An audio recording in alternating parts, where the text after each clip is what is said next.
The Galactic Surplus Depot was not a beautiful place.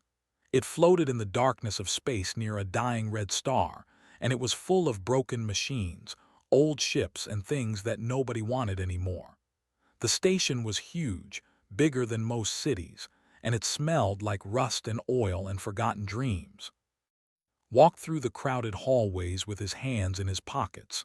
He was a human, 32 years old, with tired eyes and clothes that had seen better days.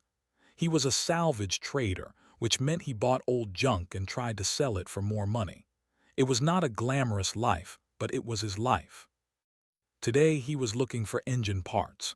His ship, a small cargo vessel called the Morning Star, needed new fuel injectors. Without them he could not travel to the next system. Without travel he could not work. Without work he could not eat. It was a simple problem with a simple solution. Find cheap parts, fix the ship, keep going. The auction hall was a massive room filled with aliens of every shape and size. Saw tall with their crystal skin that glowed softly in the dim light. He saw small creatures with 4 arms and big curious eyes.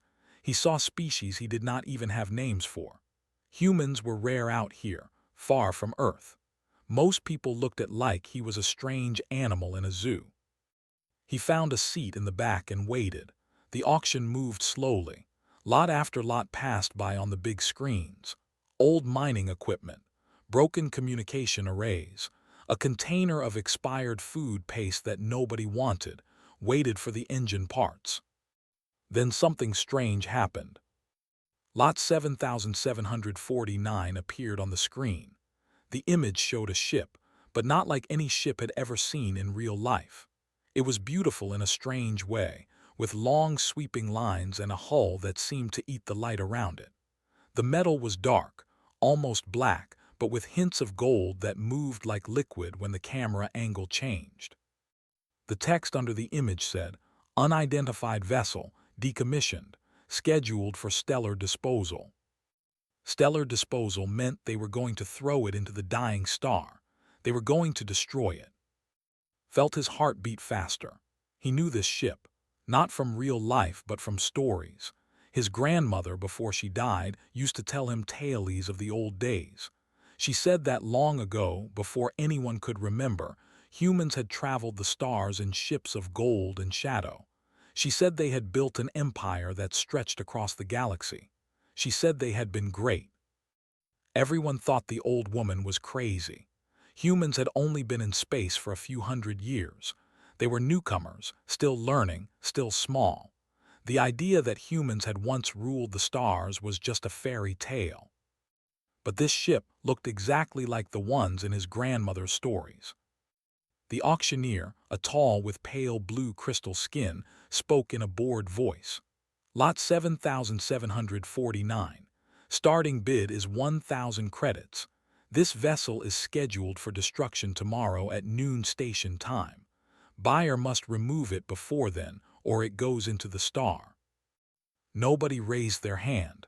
Why would they? It was just old junk to them. Raised his hand before he knew what he was doing.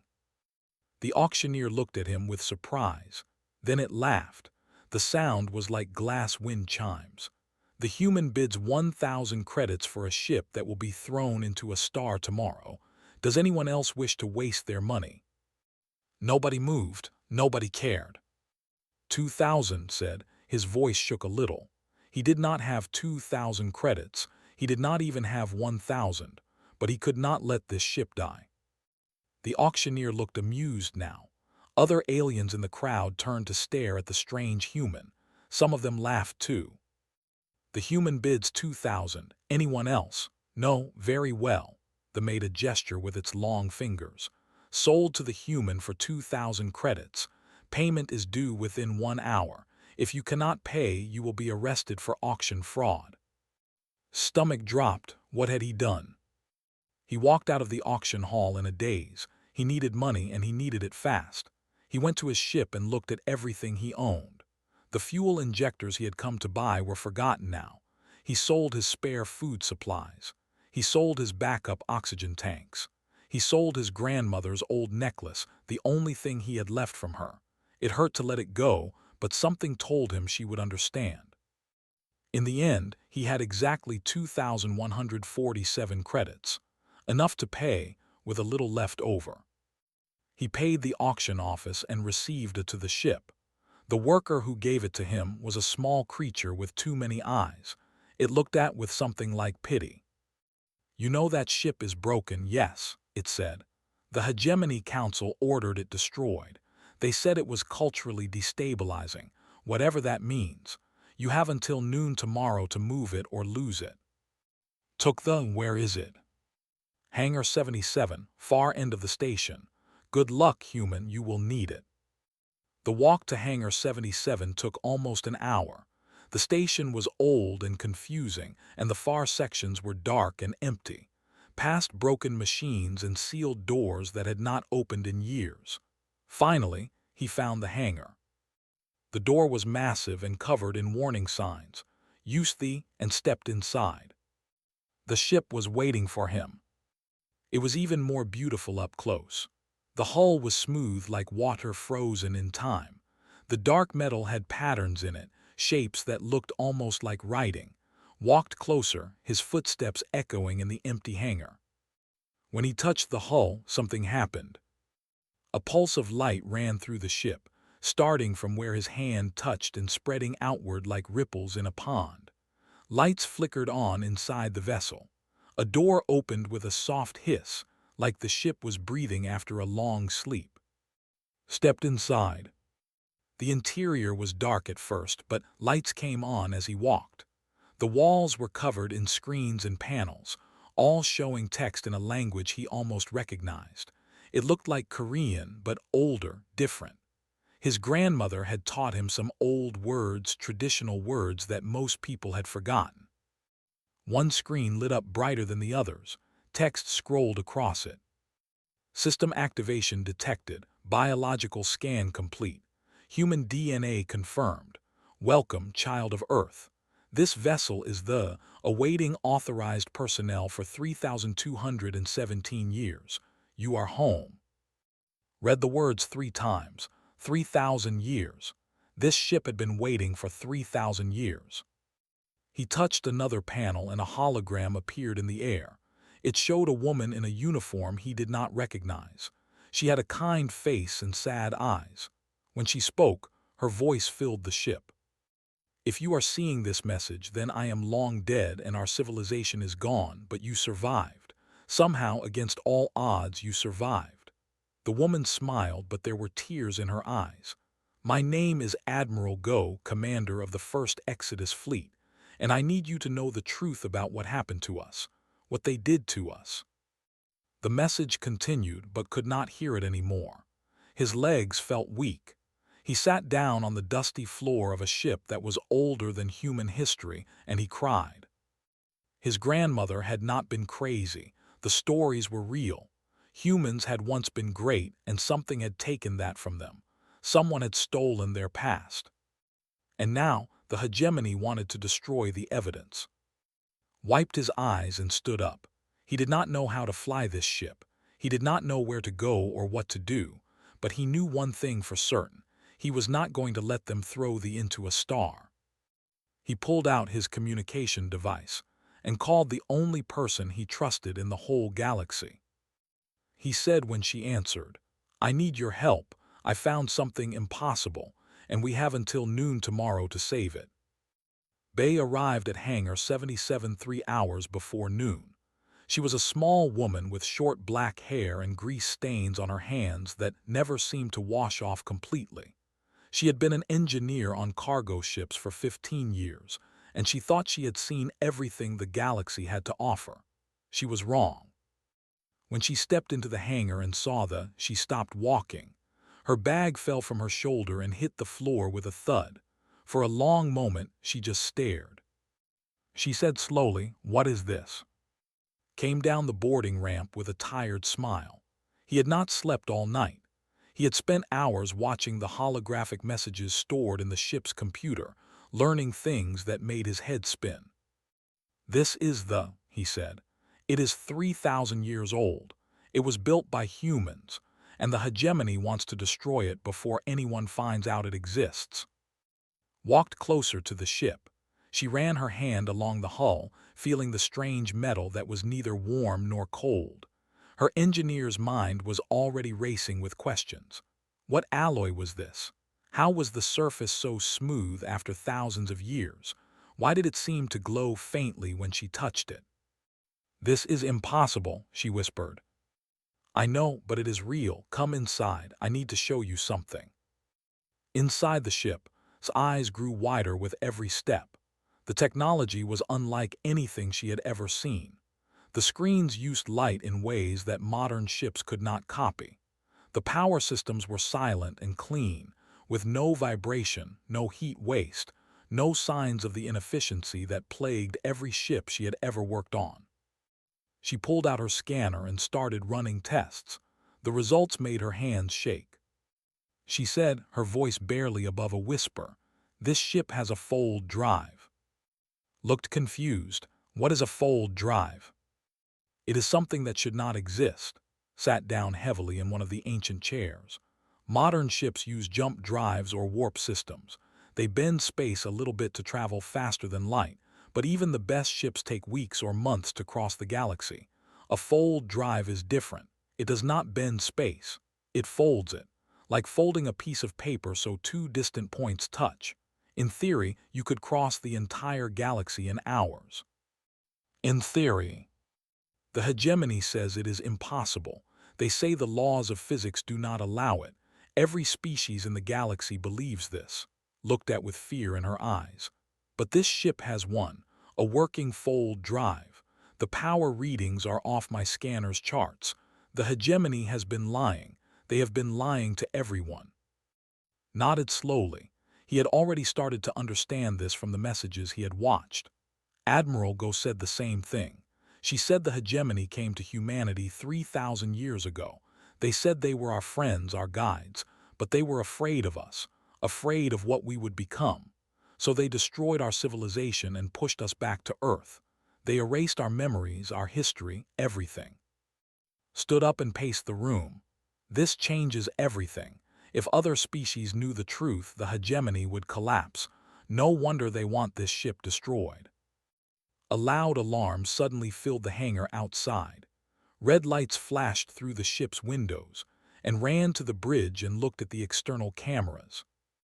5 hegemony enforcement vessels were approaching the station. They were sleek and dangerous, painted in the cold blue colors of the military. The largest one was already transmitting a message. The face of a commander appeared on the screen. Her crystal skin was pale white and her eyes were like chips of ice. When she spoke, her voice was calm but deadly. "Human vessel in Hangar 77.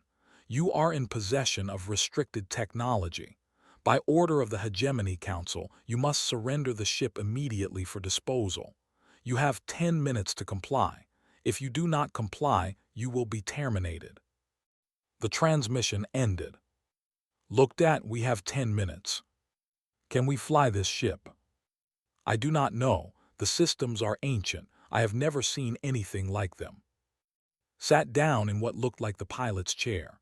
The controls were different from modern ships, but something about them felt familiar. When he put his hands on the main panel, the ship responded. Lights came on. Screens activated. A soft hum filled the air as ancient engines started to wake up. "The ship recognizes you," said with amazement. "It is responding to your DNA. This ship was built for humans. It was built for us." Felt a strange confidence growing inside him. He did not understand how to fly this ship, but somehow he knew that the ship would help him. It wanted to fly again. It had been waiting for this moment for 3,000 years. "Find the fold drive controls. We need to get out of here." Ran to another station and started working. Her fingers flew across the ancient panels, and somehow the ship seemed to understand what she wanted. Information appeared on the screens, showing systems coming online one by one. "The fold drive is charging," she reported, "but it needs 2 minutes. We only have 8 minutes left. Then we need to move fast." The hangar doors started to open automatically as they prepared for launch. Outside, could see the darkness of space and the red glow of the dying star. The hegemony ships were moving closer, forming a circle around the station. A new transmission came through. The commander looked angry now. "Human vessel, you are attempting to escape. This is your final warning. Surrender now or be destroyed." Ignored the message. How much longer? 90 seconds. The first hegemony ship fired. A beam of blue energy shot toward the hangar, but it hit the station's shields instead. The whole structure shook. Warning lights filled the air. "They are destroying the station to get to us," shouted. "Keep the drive charging." More weapons fire hit the station. Metal groaned and twisted. Somewhere, an explosion sent fire and debris flying into space. The dying star seemed to grow brighter as the station started falling toward it. 60 seconds. The lifted off the hangar floor. The movement was smooth and gentle, nothing like the rough shaking of modern ships. Guided the vessel toward the open hangar doors while watched the drive status. A hegemony ship appeared directly in front of them, blocking the exit. Its weapons glowed blue, ready to fire. 30 seconds. Did something he could not explain. He pushed a control he had never seen before, and the spun sideways. The hegemony weapon's fire missed by centimeters. The ancient ship shot through the gap between the station and the enemy vessel, moving faster than anything that old should be able to move. They burst out into open space. The 5 hegemony ships turned to follow them. The dying red star filled half the sky, massive and terrible. 10 seconds. Where do I aim us? Anywhere, just get us away from here. Looked at the navigation screen. It showed a map of the galaxy, but not any map he had ever seen before. There were points marked across the stars, places with names in the old Korean script. He picked one at random, a point on the far side of the galaxy. 5 seconds. The hegemony ships fired together. 5 beams of blue death raced toward the. Now screamed. Activated the fold drive. For one moment, nothing happened. Then reality itself seemed to bend around them. Felt like he was being stretched and compressed at the same time. The stars outside the window became lines of light, and then they were gone. They were somewhere else. The hegemony weapon's fire hit empty space where there had been half a second before. The commander stared at her screens in disbelief. The human ship had simply vanished, not jumped away slowly like normal ships did. It had folded space and disappeared instantly. On the bridge of the halfway across the galaxy, and sat in shocked silence. Outside the windows, they could see strange new stars and a dead gray planet floating in the darkness. "We made it," said finally. Looked at the navigation screen. It was showing their current location and a name, 7. "Where are we?" Checked the screens. According to the ship's computer, this place was a waypoint for the first Exodus fleet. There should be something here, some kind of base or storage facility.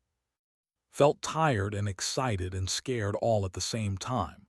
They had escaped the hegemony, but they were now wanted criminals. They had a ship that could cross the galaxy in seconds, but they barely knew how to use it. And they had discovered a secret that could change everything. "The hegemony will not stop hunting us," he said. "I know. We need to find proof. We need to show everyone what they did." Nodded slowly. "Then let us see what is waiting for us on that planet." The turn towards 7 and began its descent. 3,000 years of secrets waited below. 7 was a dead world. Its surface was covered in gray ash and black rock. No plants grew here. No water flowed. The sky was dark even during the day, filled with thick clouds that blocked the distant sun. But they knew exactly where to go. Followed the navigation computer's directions, flying low over mountains of ash and valleys of shadow. The ship seemed happy to be here, if a ship could feel happiness. Its engines hummed smoothly, and the lights on the bridge glowed a warm gold color. "There," said, pointing at her screen. "The computer says there is a structure underground, A bunker of some kind. The entrance should be in that valley ahead. They landed near a cliff face that looked like any other rock on this gray planet. But when stepped outside, wearing a breathing mask to protect against the thin air, he saw something that made his heart beat faster. There was a door in the rock. It was hidden well, covered in thousands of years of ash and dust, but the shape was unmistakable. A door made by human hands with human writing carved into the frame, brushed away the dust and read the words. Here lies the memory of Earth. May our children find us when the time is right. Joined him outside the ship. She carried a light and a scanner. When she saw the door, she touched the ancient stone with trembling fingers. How do we open it? Did not know, but the door seemed to know him. When he placed his palm against the surface, the same thing happened as on the ship. A pulse of light ran through the stone. Ancient machines inside the cliff began to move.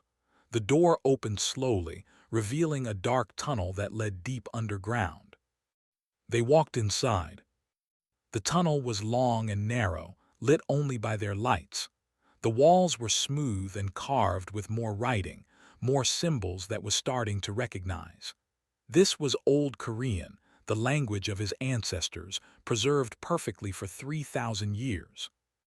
After 10 minutes of walking, the tunnel opened into a massive underground chamber. Stopped and stared, gasped beside him. The chamber was the size of a small city. The ceiling was so high they could barely see it in the darkness above, and filling the chamber, row after row, were ships. Not old broken ships waiting to be destroyed. These were preserved ships, covered in some kind of protective coating that had kept them perfect across the centuries. Counted at least 50 vessels, some small like fighters, some large like warships. All of them bore the same dark hull and gold patterns as the A fleet whispered. They hid an entire fleet here. But that was not all. Beyond the ships, they found buildings. Storage facilities filled with technology they did not understand. Libraries containing data crystals by the thousands. Medical centers with equipment that looked more advanced than anything in modern hospitals. And in the center of it all, they found a room with a single purpose: to tell the truth. Holographic projectors lined the walls. When entered, they activated automatically. The room filled with light and images, and a voice began to speak. It was Admiral Go again, the woman from this recording. But this message was different. It was longer, more detailed, and more painful to hear. This is the memory archive of the first Exodus fleet, the Admiral said. Her holographic form stood in the center of the room, looking directly at as if she could really see him. If you are human, and if you have found this place, then you deserve to know the complete truth of what happened to our people. The images changed. They showed Earth, but not the Earth new. This Earth was surrounded by orbital stations and shipyards. Massive vessels came and went from the planet's surface. Humans walked on dozens of worlds, building cities, raising families, exploring the stars.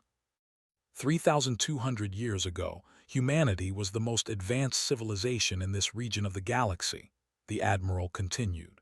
We had developed the fold drive technology that allowed us to travel anywhere instantly. We had cured almost every disease. We had ended hunger and poverty on Earth. We were not perfect, but we were reaching for something better every day. The images changed again. They showed alien vessels arriving at Earth. Ships, with their crystalline beauty. Other species that recognized from the surplus depot and from his years of travel. Then they came. They called themselves the Hegemony, a council of elder species who claimed to guide younger races. They said they wanted to help us. They offered us membership in their great alliance. They promised us friendship and protection. The Admiral's face grew hard. Her voice became cold. They lied. The images showed what happened next. It was difficult to watch. Hegemony ships firing on human cities, orbital stations exploding, millions of people dying in flames. The beautiful Earth from before became a burning world of death and destruction. The hegemony feared us, the admiral said. They had ruled this region of space for 100,000 years. They kept younger species weak and dependent, controlling technology, limiting growth, ensuring that no one would ever challenge their power. When they saw what humanity had built, they knew we would not stay under their control. We were too creative, too determined, too hungry for the stars. The images showed the final days of human civilization, survivors fleeing to hidden places, ships being destroyed one by one, the hegemony's forces hunting down every human settlement, every colony, every outpost. They did not just destroy our cities and our ships, they destroyed our memory. They developed a technology that could erase knowledge from the human mind. They used it on every survivor. When they were finished, the remaining humans did not remember anything. They did not know they had ever traveled the stars. They thought they were primitive creatures who had never left Earth. Felt sick. He sat down on the floor of the archive room trying to process what he was hearing. Stood beside him, tears running down her face. The hegemony pushed humanity back to Earth and watched them struggle to survive. They let a few centuries pass, then returned as friendly visitors, offering to help the poor primitive humans reach the stars. And the humans, not knowing any better, believed them. They became exactly what the hegemony wanted, a young species that would follow rules, stay in their place, and never question the order of things. The Admiral's hologram looked directly at again. But some of us escaped. A few ships, a few thousand people managed to hide in places like this one. We knew we could not fight back. We were too few, too weak, so we did something else. We preserved. We built hidden archives across the galaxy. We stored ships, technology, and most importantly, the truth. And we waited. The Admiral smiled sadly. We knew that someday someone would find these places. Someone would learn what really happened. And when that day came, humanity would have a choice. They could accept the lie and keep living as they were, or they could remember who they really were and take back what was stolen from them. The hologram flickered and changed. It showed a map of the galaxy with dozens of points marked. This archive contains the locations of 23 other hidden facilities like this one. Each one holds ships, technology, and records. Together, they contain enough to rebuild what we lost. But more importantly, they contain proof. Proof that the hegemony committed genocide against humanity. Proof that they have been lying to every species in the galaxy for thousands of years. The Admiral's face became serious. I do not know who you are or what time you live in, but if you are hearing this, you have a responsibility. Not to us because we are long dead, not to revenge because that would only create more suffering. Your responsibility is to the truth. The galaxy deserves to know what the hegemony really is. Every species that has been controlled and lied to deserves the chance to choose their own path. The hologram began to fade. This is Admiral Go of the First Exodus Fleet. To whoever finds this message, you carry the memory of a civilization that refused to die. We believe in you. We always have. The room went dark. For a long time and sat in silence. The weight of what they had learned pressed down on them like a physical force. 3,000 years of lies, an entire civilization erased from memory. And now, somehow, they were the ones who had to decide what to do about it. Finally spoke, we cannot keep this secret. I know. If we tell people, the hegemony will try to kill us. They will hunt us across the galaxy. I know that too. Wiped her eyes and stood up. The engineer in her was already thinking ahead, making plans. These ships, if we can activate them, train crews to fly them, we could protect ourselves. We could spread the truth faster than they can stop it. Looked at the map still glowing faintly on the wall. 23 facilities. Enough ships and technology to change everything. We need help, he said. We cannot do this alone. We need to find other humans, people we can trust. Nodded. I know some people. Engineers, pilots, fighters. People who always felt like humanity was meant for more than what the hegemony allowed us to be. stood up and looked around the archive one more time. Somewhere in this facility was everything his ancestors had fought to preserve. Ships waiting to fly again, technology waiting to be used, and the truth waiting to be told. "Then let us begin," he said. "We have a lot of work to do." 3 months passed. 3 months of secret meetings, dangerous missions, and sleepless nights. And had not been idle. Using the Fold drive, they had visited 7 of the hidden archives scattered across the galaxy. At each one, they found more ships, more technology, and more proof of what the hegemony had done. They had also found allies. Was the first to join them. He was a human mercenary with a face and a reputation for being the best fighter pilot in the outer systems. When showed him the truth about human history, sat in silence for an hour. Then he stood up, shook hand, and said simply, "Tell me what you need me to do." Park came next.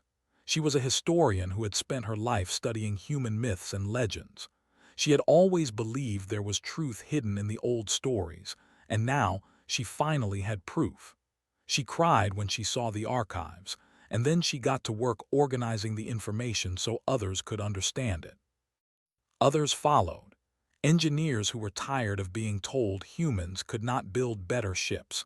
Soldiers who felt there was something wrong with how the hegemony treated younger species. Ordinary people who just wanted to know the truth. By the end of 3 months, had a small fleet of 12 ancient ships and crews who knew how to fly them. It was not much compared to the hegemony's thousands of vessels, but it was a start. Meanwhile, the hegemony had not been quiet. Grand Arbiter Milos was the oldest and most powerful member of the Hegemony Council. His species, had been ruling the galaxy for longer than most civilizations had existed. His crystal skin was not pale blue like younger, but deep purple, almost black, a sign of incredible age and power. When he spoke, every species in the hegemony listened. He sat in the council chamber surrounded by representatives of the elder species. The room was beautiful and terrible, made of living crystal that sang softly in harmonies only ears could hear. "The situation is unacceptable," Milos said. His voice was calm, but everyone in the room could feel the anger beneath it. "A single human has found one of the containment sites. He has accessed forbidden technology, and now he is spreading information that threatens the stability of our entire order." A representative raised one of its 4 hands. "Grand Arbiter, perhaps we should simply explain that these are human fabrications. Who would believe such a wild story?" "The story is not fabricated," Milos replied coldly. "It is true, every word of it, and if other species learn what we did to humanity, they will ask what else we have lied about. They will discover that we have been suppressing technology across the galaxy for 100,000 years. They will realize that every species under our guidance could have developed Fold drives, advanced medicine, and countless other innovations if we had not stopped them." Silence filled the chamber. The representatives looked at each other with fear in their eyes. "The hegemony exists because younger species believe they need us," Milos continued. "If that belief is destroyed, everything we have built will collapse. We cannot allow that to happen." He made a gesture, and a holographic display appeared in the center of the room. It showed fleet moving through space, visiting archive after archive. "I am issuing a termination order for all humans involved in this movement. Their ships are to be destroyed. Their archives are to be erased, and any species that shows sympathy for their cause is to be reminded of their place in our order." Milos paused. "We will begin with Earth itself. If we cannot contain this problem, we will remove it at the source." The representatives nodded. They did not like what they were hearing, but none of them dared to argue with the Grand Arbiter. Learned about the termination order through spies that had placed in hegemony space. When he heard that Earth was in danger, his blood turned cold. "They would destroy our entire planet?" asked, her voice shaking. "Billions of people." "They did it once before," said grimly. 3,000 years ago. They will do it again if they think it will protect their power." was working frantically at her computer station. We need to do something now. We cannot wait any longer. If we keep gathering ships and hiding, they will destroy Earth before we are ready. What do you suggest? Looked up with fire in her eyes. We broadcast the truth to everyone, every species in the galaxy, all at once. Crossed his arms. The hegemony controls all major communication networks. How would we even do that? The archives contain information about hegemony technology, explained, including their communication systems. I think I can crack them. If I can get access to their main network hub on the planet Nexus Prime, I can send Admiral Ghost's message to every screen on every world in known space. Nexus Prime is one of the most heavily guarded planets in the hegemony, said. Getting close would be suicide. Not with the fold drive, replied. We can appear right next to the communication hub, transmit the message, and fold away before they can react. It would take less than 30 seconds. Thought about it, it was incredibly dangerous. One mistake and they would all die. But if they did nothing, Earth would burn and the truth would die with it. Prepare the transmission, he said. We do this tomorrow. The next day, they appeared in orbit around Nexus Prime. The hegemony forces were caught completely by surprise. One moment there was empty space, the next moment there was an ancient human ship that should not exist. Alarms screamed across the planet. Defense systems powered up. Ships scrambled to intercept. But was already working. Her fingers flew across the control panels as she connected to the hegemony's communication network. The old technology from the archives worked perfectly, slicing through their security like a knife through paper. I am in, she said, broadcasting now. Admiral Ghost's message went out across the galaxy. Every screen, every speaker, every communication device suddenly showed the same thing, the truth about what the hegemony had done to humanity 3,000 years ago. The recordings of human cities burning, the explanation of how they had erased human memory, the evidence that they had been suppressing technology and lying to every species under their control. Billions of beings across thousands of worlds watched in shock. They watched a countdown timer. 25 seconds had passed. Hegemony weapons were powering up. Ships were closing in. We need to go. Almost done. I'm also sending the locations of 3 archives that we have already emptied. Let them find nothing but dust and their own shame. 30 seconds, 35. The first hegemony weapons fired. Now activated the fold drive. Space bent around them, and they were gone.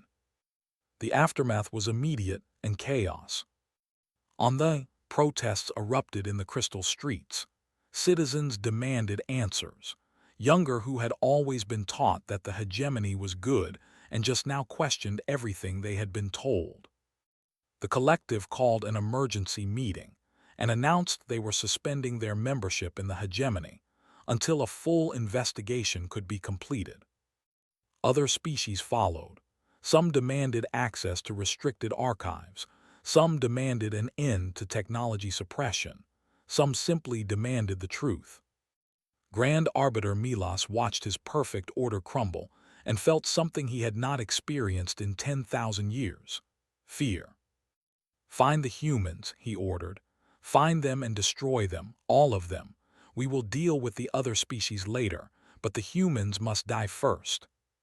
The largest fleet in hegemony history was assembled. 3,000 ships, drawn from every elder species, armed with the most powerful weapons available. Their destination was Earth. Now hiding near a distant star, received the report from his spies. The fleet was coming. It would reach Earth in 2 days. 12 ships against 3,000, said quietly. Those are not good odds. Then we need to make better odds, replied. Stepped forward. The broadcast worked better than we hoped. Species across the galaxy are questioning the hegemony. Some are even offering to help us. If we can hold off the hegemony fleet long enough, others might join our side. And the archives we have not visited yet, added. There are still 16 facilities with ships waiting to be activated. If we can reach them quickly using the fold drive, we might be able to gather reinforcements. Looked at his small crew, his small fleet, his impossible mission. 3,000 years ago, the hegemony had thought they destroyed humanity. They had been wrong. Humans had survived, hidden, waited, and now they were fighting back. Then that is what we do, he said.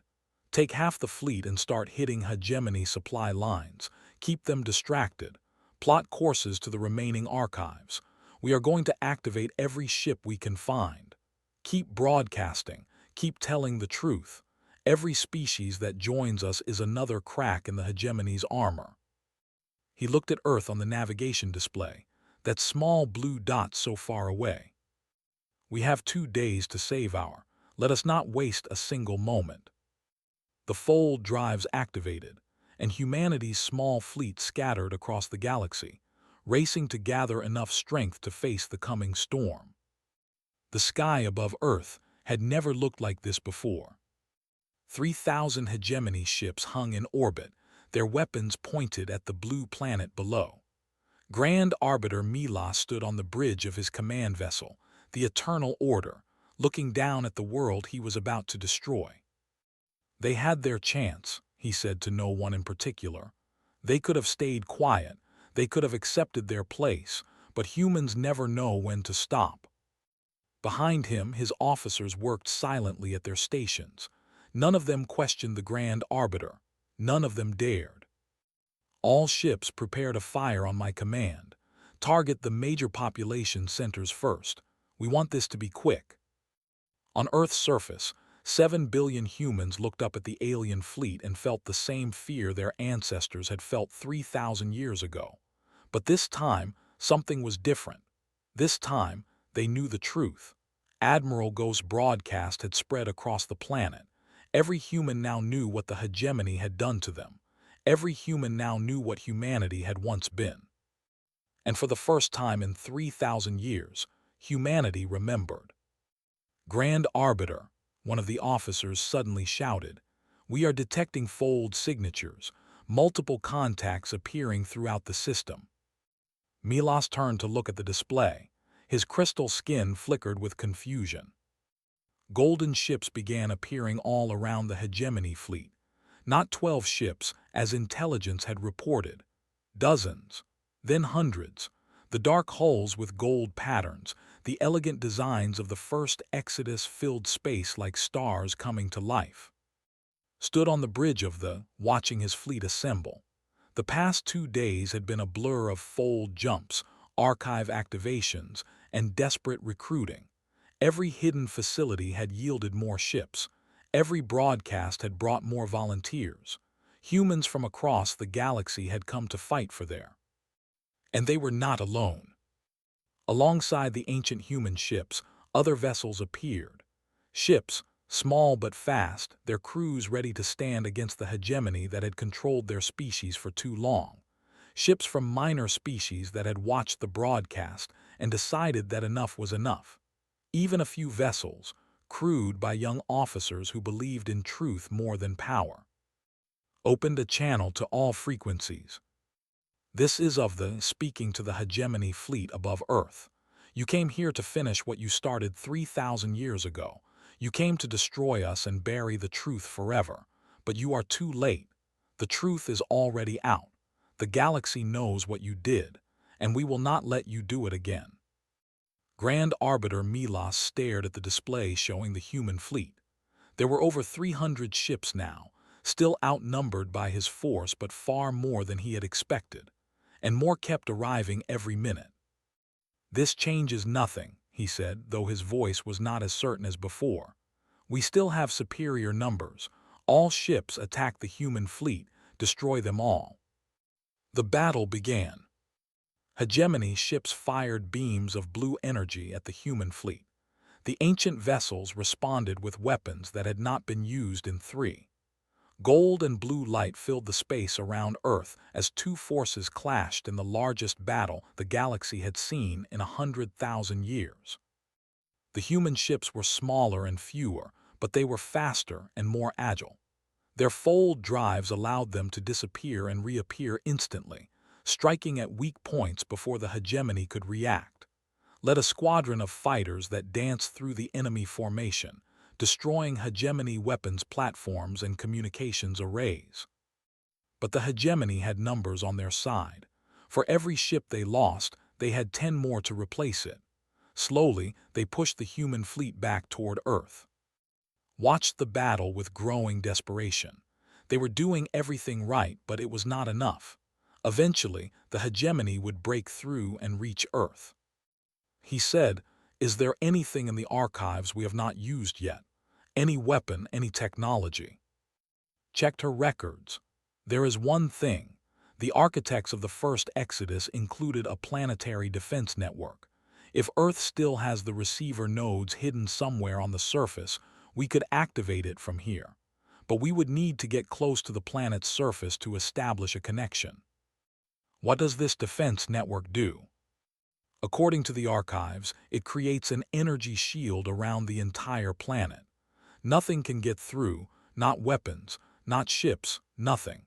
It can also project that energy outward in a pulse that disables enemy vessels. Why did the first Exodus not use it against the hegemony? Face fell. They did, but the hegemony was patient. They waited for the shield to run out of power, then attacked. The shield generators were destroyed along with everything else. Thought quickly. But if the receivers still exist on Earth, we might be able to activate them long enough to turn the tide. It is a huge risk. You would have to take through the entire hegemony fleet to reach the surface. Looked at his crew, who had believed in him from the start, who was still fighting out there, refusing to give up, who had turned old myths into a movement, and all the others who had joined them, humans and aliens alike, fighting for truth. "Prepare the connection sequence," he said. "We are going to Earth." They dove toward the planet. Hegemony ships tried to intercept, but the fold drive made the ancient vessel almost impossible to catch. It appeared and disappeared, slipping through gaps in the enemy formation, getting closer and closer to the blue world below. Grand Arbiter Milos saw what was happening. "Stop that ship. If it reaches the surface, destroy the entire area around it." But it was too late. They broke through Earth's atmosphere, trailing fire and light, guided it toward a mountain range in what had once been called Korea, the land of his ancestors. The ship's computer said the receivers were buried there, hidden for 3,000 years. They landed hard, the ship sliding across rocky ground before coming to a stop. Ran to the connection station while worked the controls. "I am sending the activation signal," she said. "Come on, come on." For a terrible moment, nothing happened. The receivers had been buried they might have been destroyed. They might have stopped working. Then the ground began to shake. All across Earth, hidden machines came to life. They had been waiting, just like the ships in the archives, just like the truth in the holographic recordings. Power flowed through ancient circuits. Energy gathered in patterns that modern science could not explain. A golden light erupted from the surface of Earth and spread upward, forming a shield around the entire planet. The hegemony weapons fire that was raining down on the surface stopped dead, absorbed by the energy field. Ships that tried to pass through the shield were pushed back gently but firmly. And then the pulse came. A wave of golden energy expanded outward from Earth, passing through every hegemony ship in orbit. It did not destroy them. It simply turned them off. Engines went silent. Weapons went dark. The massive fleet of the hegemony drifted powerless in space. On the bridge of the Eternal Order, Grand Arbiter Milos watched his screens go black. For the first time in his impossibly long life, he had lost. The battle was over. In the hours that followed, everything changed. The disabled hegemony ships were boarded by human forces. Grand Arbiter Milos was captured and placed in custody to face trial, not by humans, but by a coalition of species that had been deceived by the hegemony for far too long. The charges included genocide, deception, suppression of technology, and countless other crimes. On Earth, people emerged from their homes and shelters to look up at a sky full of golden ships. Their ships, ships that had been built by their ancestors and hidden away for 3,000 years, ships that had come home at last, stood on the bridge of looking out at the stars. The weight of everything that had happened pressed down on him. A few months ago, he had been a struggling salvage trader looking for engine parts. Now he was at the center of the biggest change the galaxy had ever seen. Joined him at the window. She looked tired but happy. "What happens now?" she asked. Thought about Admiral Go and all the humans who had sacrificed everything to preserve the truth. He thought about his grandmother and her stories that everyone had called crazy. He thought about the billions of humans on Earth who were just beginning to understand their true heritage. "Now we remember," he said. "We remember who we were. We honor those who preserved the truth for us, and then," he smiled, looking out at the infinite stars, "then we build something new, not an empire, not a hegemony, something better, something that includes everyone." That sounds like a lot of work. It is, but we have ships, we have technology, we have the truth, and most importantly, we have each other. Nodded.